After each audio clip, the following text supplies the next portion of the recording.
The cold wind of Wyoming blew hard across the dusty street as My Lin tightened the last button on a grey wool dress she had mended. Her fingers were raw from sewing.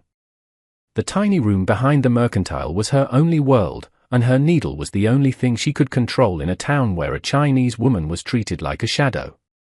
She was 28, a widow, and the people of this town had already decided her life for her. In their eyes, she was just the Chinese widow, nothing more. The bell above her shop door rang, and My Lin's shoulders tensed. She knew that heavy step. Mr. Blackwood filled the doorway like a storm cloud, smelling of tobacco and power. He owned the mercantile, the bank, and half the county, and he wanted her. "Good afternoon, Mrs. Lin," he said, stepping closer than any decent man should. My Lin kept her eyes down on the sleeve she was mending. "I am working, sir." "That is fine work," he said, but he wasn't looking at the dress. He was looking at her. Such delicate hands should not struggle in a place like this. Her stomach twisted. "The dress is for Mrs. Albright." "I must finish it today," Blackwood chuckled. "She will wear it to church and pray for your soul." All in one breath he pushed aside a bolt of cloth, leaning closer. "I have asked you twice now, My. A woman alone is not safe. You need a husband. You need protection." "I am managing," she said. Her voice was steady, but inside she was shaking. "Are you?" Blackwood asked, his tone turning colder. "I hear young Wei is doing good work at my warehouse." "Quick, boy. But winter is coming. Jobs get thin." My Lin's needle froze. She looked up at him. Wei was her 17-year-old brother. He was all she had left. Blackwood smirked. "You do your duty, My, and I will do mine. I will not be your wife," she whispered. The smile slid from his face. Something cruel took its place. He reached out and tucked a stray curl of her silken black hair behind her ear. She jerked away. "Pennies from mending shirts won't save you," he said. "Your husband's debts are heavy. They belong to my bank. Your house by the creek belongs to my bank. Your brother's job is tied to my goodwill." He walked to the door and pulled it open, letting coal dust spill inside. "I will expect you for dinner Saturday," he said. "We will discuss the wedding." He left her shaking, staring at the empty doorway. That night, in the small, leaning house she shared with Wei, My Lin told him everything. Wei looked pale, almost sick. "You told him no," he said. "I told him no again," she whispered. "Today he talked about your job, our home." Wei swore under his breath. "We can't stay, My. We have to run. He will find us," she said. "He owns everything." They ate in silence. The stew tasted like sorrow. Wei slept, but My Lin stayed awake, staring at the dying fire. She could not marry Blackwood. She could not sell herself to save her brother. But if she refused, they would lose everything. The next morning, she went to the mercantile for thread. She kept her head low, praying not to see him. But in the back office, she heard Blackwood's voice through the door. "She is being difficult," he said. "But if she will not come willingly, then the bank will foreclose on Monday. Wei will lose his job by noon. Hunger will bring her to me." My Lin froze. The spool of thread dropped from her hand and rolled across the floor. "My property." She slipped out the side door. Her breath came fast as she ran home. There was only one thought in her mind. Run. She packed bread, cheese, her sewing kit, a quilt, and her late husband's old revolver. She took the few dollars she had saved in a tin. She saddled her mare, Petal, and pinned a note for Wei to the door. "I will find work. Blackwood cannot use me against you if I am gone. Go to the mission in Cheyenne.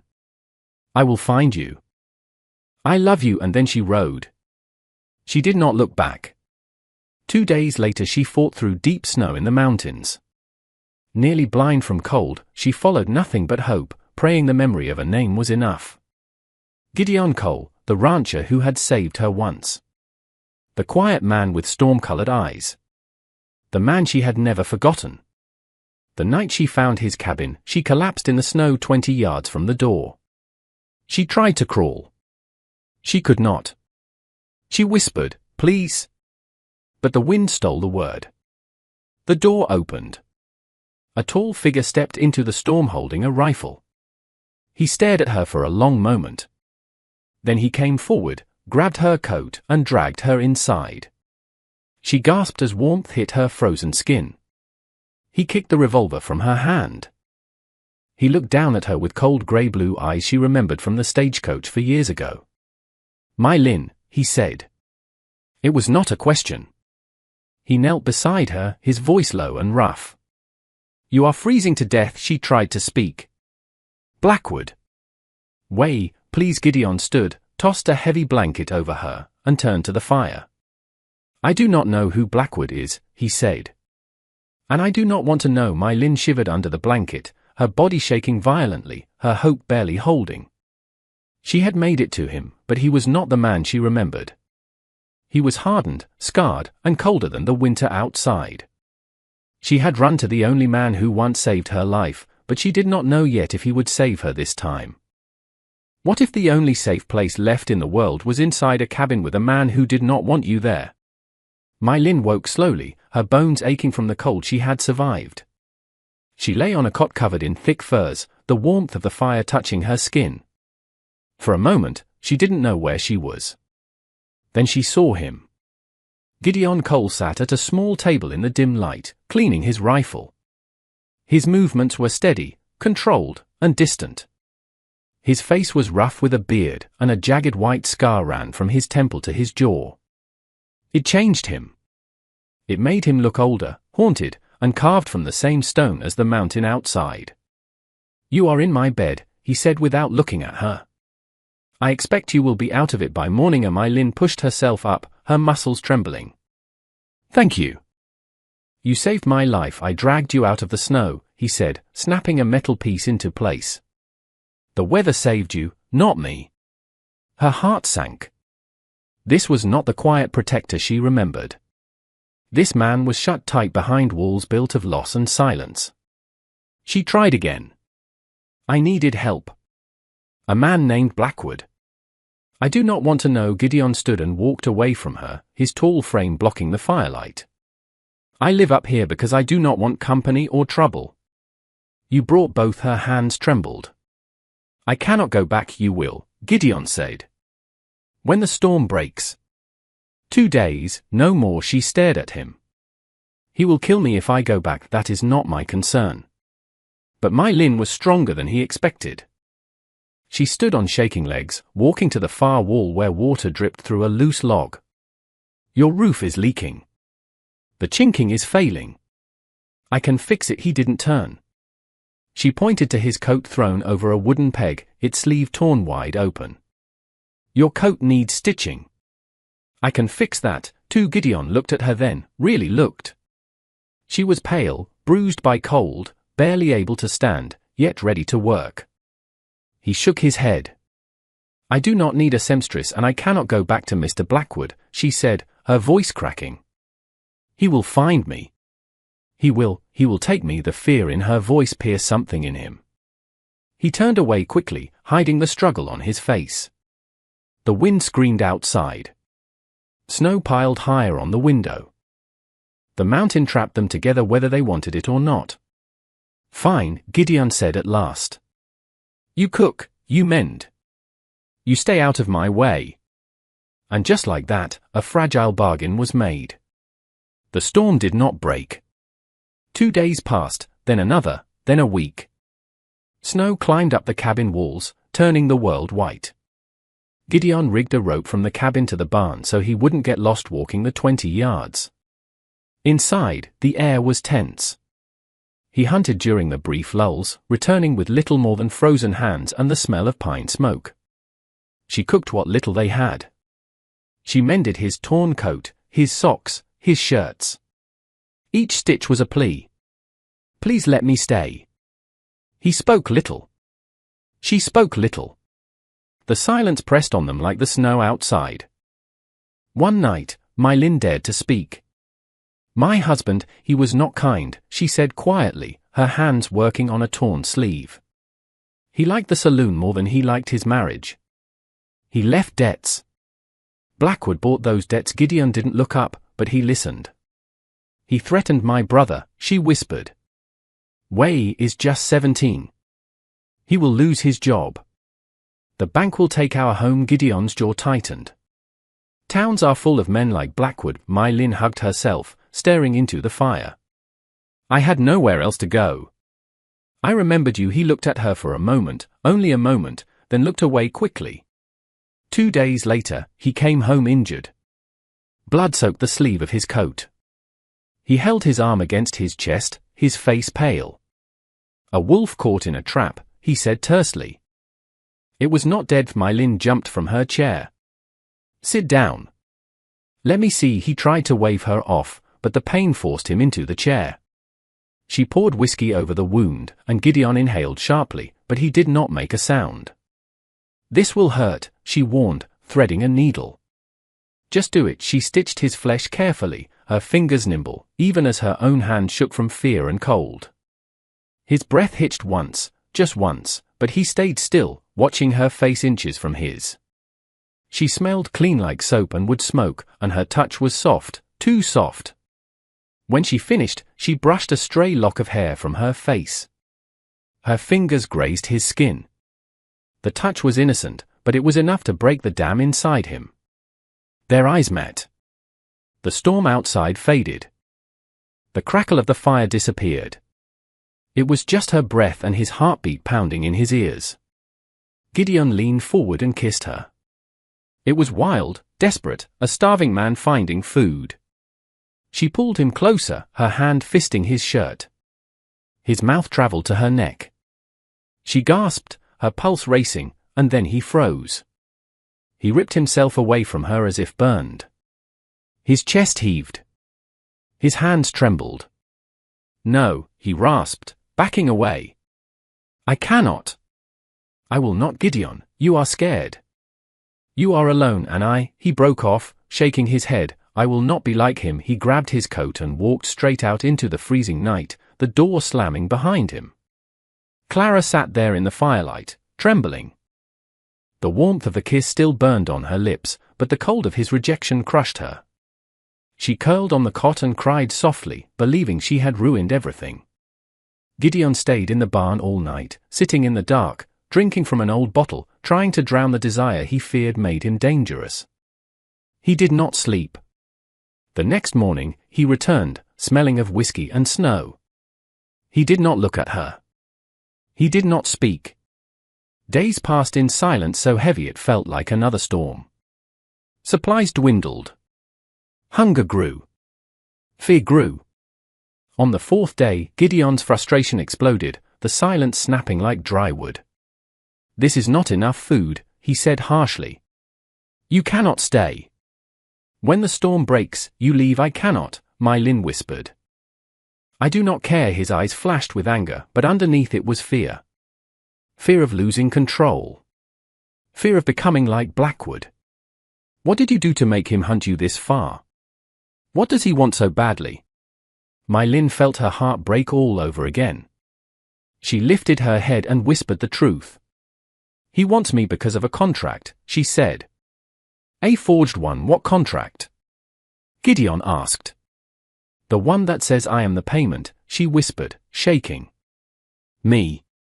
He claims I belong to him. Gideon went still. He stared at her, confusion turning into horror. Then rage. Pure burning rage. He slammed his fist into the log wall so hard the tins on the shelf rattled. No, he said, breathing hard. No man owns another. It was a vow, a promise, a fire. My Lynn felt tears fall, but this time they were not from fear. Something inside her loosened, a knot that had been choking her for months. 2 days later, as the storm finally calmed, a single rider appeared in the canyon. A trapper tossed a sealed letter into the snow and rode away. Gideon brought it inside. My Lynn broke the seal with shaking hands. Blackwood's handwriting was thick and cruel. The storm has cleared. I am coming to collect what is mine. Expect me by the end of the week. My Lynn's breath stopped. He knows where I am, she whispered. She packed her few things in a frenzy. "I have to go, Gideon, please let me go." "He will kill you." Gideon grabbed her shoulders firmly, his voice low and steady. "I am not sending you away." She stared at him, tears falling. "But he will." "No," Gideon said. "This is where it ends." He looked toward the door, his jaw set with the steel of a man who had lost too much already. "He is not taking you." The old fear, the old pain, the old loneliness fell away. What remained between them was something raw and powerful. For the first time, My Lin believed she might survive this. Maybe not because she was strong, but because she was no longer alone. What would you do if the man who wanted to save you had to risk everything, even his life, to keep you free? The cabin was no longer just shelter. It became a fortress. Gideon worked with sharp focus, reinforcing the door with metal bands from an old wagon wheel and boarding up the window until only a thin gap remained for My Lin's rifle. My Lin worked beside him, her hand steady now, not trembling, not afraid. They were partners, a team, ready for the fight neither had chosen, but both refused to run from. Snow fell heavy outside, thick and white, hiding the world. The cabin glowed warm with firelight. But inside their hearts, something stronger was burning. "You stand at the front window," Gideon said. "I'll take the door." My Lin nodded. "I won't let anyone hurt us." Gideon paused. He looked at her. Really looked at her. This was not the scared widow who had collapsed in the snow. This was a woman who had lived through storms worse than winter. She had lived through men like Blackwood. Now she stood with a rifle in her hands. He felt something deep and aching rise in him, a kind of awe, a kind of love. But there was no time to speak it. Because that night, the sound they had been waiting for came. Slow, heavy footsteps in deep snow. Horses, men. A voice booming through the white darkness. "Cole. I know you're inside. Send out what belongs to me. Blackwood." My Lin gripped the rifle, her breathing tight. Gideon's face turned to stone. "She doesn't belong to you," Gideon shouted back. Blackwood laughed, a low, ugly sound. "Everything in this valley belongs to me, and she is the last debt I intend to collect." Another man rode forward with a torch. "Burn the barn," Blackwood ordered. "Smoke them out." "Take what's mine." "No," My Lin cried. She rushed forward, but Gideon grabbed her arm. Then everything happened fast. Gideon burst out the door, shotgun raised. He fired a warning shot into the air. Snow exploded around the riders. Horses bucked. One man fell, clutching his leg. Gunfire crackled back at the cabin. Bullets punched holes into the logs. Gideon dove behind the woodpile. My Lin dropped to her knees at the window slit, lifting the rifle with shaking hands. She spotted a man slipping to the side, leveling his gun at Gideon from behind. Her breath froze. "Breathe out. Squeeze." She fired. The man fell into the snow. Her hand shook so badly she nearly dropped the rifle. She had never taken a life before, but she had saved Gideon's. The barn caught fire. The flames rose fast, spreading through the dry hay. Horses screamed inside. He blasted out into the snow. Blackwood, seeing the chaos, dismounted and ran, not toward Gideon, but toward the cabin door. He kicked it open and grabbed My Lin by the arm. "You will learn your place," he snarled, dragging her toward the burning barn. Smoke choked her lungs. Heat seared her skin. She struggled, crying out for Gideon. But Blackwood's grip was iron. Then a shape burst through the fire. "Gideon!" He did not hesitate. He grabbed Blackwood, ripping him away from My Lin. The two men crashed into a stack of hay. Blackwood swung wildly. Gideon's fists hit harder. "You will not touch her!" Gideon roared, his voice filled with all the pain of his past, all the rage of seeing My Lin hurt, all the fury he had held inside for years. Blackwood staggered back, reaching for a pitchfork. Its sharp prongs gleamed in the flames. He lunged. Gideon dodged as the roof above them cracked with a loud groan. Smoke and sparks rained down. Blackwood stumbled, lost his footing, and fell backward onto a broken beam. Silence, then a wet gasp. Blackwood was still. The fire roared around him. Gideon! My Lynn screamed. The roof was coming down. Gideon grabbed her and ran, pulling her through the flames. A burning rafter crashed behind them as they stumbled out into the snow. They fell side by side, gasping for clean air. Snowflakes melted on their scorched clothes. They had survived. For days afterward, the cabin filled with smoke and silence. The world felt strange and too bright. Gideon treated my Lynn's wounds with gentle hands. She treated his burns with soft cloth. They mended each other quietly. Then the riders appeared on the ridge. A posse from town. My Lynn's breath caught, afraid they would drag Gideon away. But Gideon stood tall. I'll tell the truth, he told her. In town, people stared and whispered. My Lynn was locked in a church room. Gideon was put behind bars for his own safety. The inquest was packed with townsfolk who once turned their backs on my Lynn. Mrs. Albright stood first, wagging her finger, calling my Lynn a fallen woman, a foreign temptress, a liar. My Lynn's vision wavered with humiliation. Then the judge called Gideon forward. He spoke clearly, boldly. She ran because he claimed she was his property, Gideon said in a low, firm voice. He tried to take her by force. He hit her.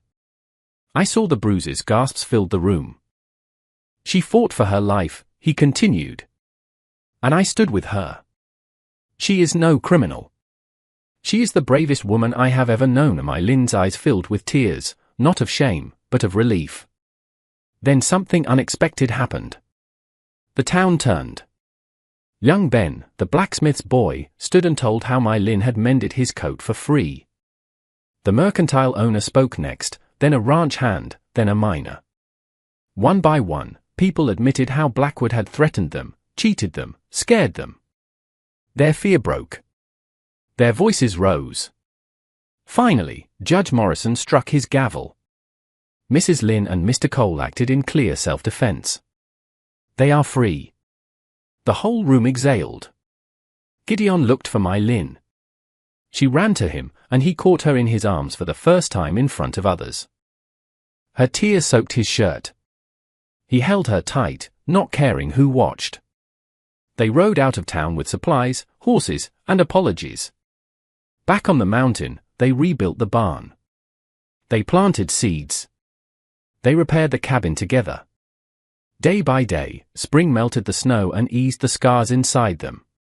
One warm evening, my Lynn walked into the cabin wearing the same grey dress. Her hair was loose, her eyes soft and filled with something deep. Gideon set down the harness he was mending. His breath caught. She raised her hand slowly to the buttons at her collar. This time, the air was still. No fear, no running, no shame. One by one, she unbuttoned the dress, but paused before the last one. I should undress first, she whispered. Gideon froze as her dress fell to the cabin floor like a dropped shadow. He crossed the room and gathered her into his arms. She held him just as tight. Two broken souls who had fought through fire and winter to find one another. And in the quiet of their small cabin, with the smell of warm bread and pine smoke in the air, they finally became whole.